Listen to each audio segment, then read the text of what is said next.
서정적 자아는 세계를 내면화한다. 따라서 서정시에서 자아는 상상적으로 세계와 하나가 된다. 이게 무슨 소리인지 모를 수가 있는데 그냥 국문학과에서 배우는 내용이야. 국어의 갈래가 4가지가 있지. 서정갈래, 서사갈래, 교술갈래, 극갈래가 있는데 얘네들을 이 자아와 세계라는 개념으로 정의하는 개념이 있어. 그 중에서 서정시라는 건 세계의 자아화 이런 식으로 정리를 해. 그 얘기를 하는 거야. 자아는 세계를 내면화한다. 그러니까 결국에 자아는 세계와 하나가 된다.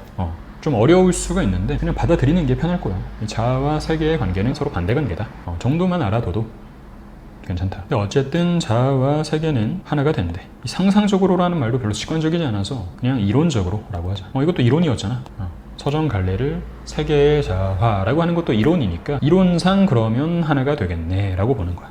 그렇지만 근대 이후 문명사회, 산업화 도시화를 말하겠지. 자아와 세계의 조화나 통일은 달성하기가 어려워. 그래서 근대 이후의 서정시에서는 자아와 세계 사이의 분열에 대한 자아의 반응을 함축하고 있는 시어들이 자주 나타난다. 그런 시어들을 한번 찾아보자. 이 시는 도시를 배경으로 군중 속에서 고독을 느끼는 화자의 비애를 잘 드러내며 감각적 표현과 참신한 비유가 독창적인 이미지를 창출한다. 작품의 중심 소재가 되는 와사 등은 도시적 정서를 환기하며 방향성을 상실한 화자의 절망감을 상징적으로 보여준다. 배경은 도시일 거고 고독, 비애, 절망 이런 정서들이 잘 나타났고 방향성을 상실한 화자라는 인물이 제시가 됐네. 김광균 시인의 와사등. 김광균 시인은 대표적인 모더니즘 시인이기 때문에 우리가 흔히 알고 있는 그런 방식보다 이미지, 회화적인 거, 주지주의, 인과관계의 극복, 기존 체제에 대한 저항, 비판, 질서에서 벗어난 그런 것들을 많이 사용한다고 볼 수가 있어. 꼭 김광균 시인뿐만 아니라 이상 시인이나 소설가 구보 시를 쓴 박태원 작가를 떠올려 볼 수 있겠지. 그래서 이런 하이픈이나 이런 시적 허용이 많이 나타나더라도 크게 어려워하지 않아도 된다. 와사등이라는 제목이 무엇이냐? 와사등이라는 건 가스등이야. 영어로 하면 그럼 가스라이트가 되겠지. 많이 들어보지 않았어? 가스라이팅이라고 요새 굉장히 많이 쓰잖아.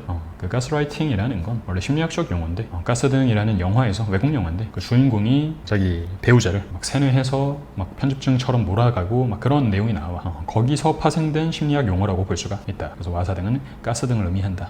도시를 잘 보여주겠지. 옛날 시골에는 가스등이 없었을 거 아니야. 차단한 등불이 하나 빈 하늘에 걸려있다. 내 홀로 어딜 가라는 슬픈 신혼이야. 그럼 이 차단한이라는 건 정확히 해석이 안 되지. 차단을 당하는 건지 아니면 차가운 건지 정확하게 알 수가 없어. 이 시인이 만든 단어일 수도 있고 각주가 없이 제시되는 이런 단어들은 정확하게 풀이하려고 크게 애쓸 필요가 없어. 왜? 나뿐만 아니라 다 모르거든.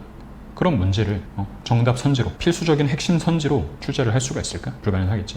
물론 내신이라면 그냥 외워야겠지만 처음 보는 작품이라면 그런 식으로 접근해도 좋다. 어쨌든 어떤 등불이 빈 하늘에 걸려있대. 근데 나는 슬프대. 나는 혼자야. 이 정도의 정보를 우리가 가져갈 수 있겠다. 긴 여름해 황망히 나래를 접고 화류법이지.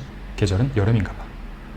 늘어선 고층 빌딩, 창백한 묘석같이 황혼에 젖어. 황혼이라는 건 시간적 배경이겠지. 저녁 어스름이 될 것이고 화자는 도시에 있다고 했으니까 이 늘어선 고층 빌딩들이 마치 묘석, 즉 죽음의 이미지지. 생명력이라고는 찾아볼 수가 없는 그렇게 느껴지고 있는 거지. 찬란한 야경, 무성한 잡초인 헝클어진 채 마찬가지지. 이 아름다운 야경 또한 고층 빌딩과 마찬가지로 그냥 잡초 같아. 헝클어져 있어. 이게 아까 우리가 보기에서 봤던 이런 도시화와 산업화가 한창 진행이 되던 문명시대 때 자아와 세계가 일치되지 못하는 괴리감으로 인해서 발생하는 비애와 슬픈 무력감, 그런 정서들이라고 볼 수가 있겠지. 사념, 생각 사이 생각 염자야. 둘 다 생각이야. 생각 벙어리 되어 입을 다물다. 즉 생각은 많아. 비판하고 싶고 할 말이 많은데 그냥 안 한대. 할 만하안의 태도다.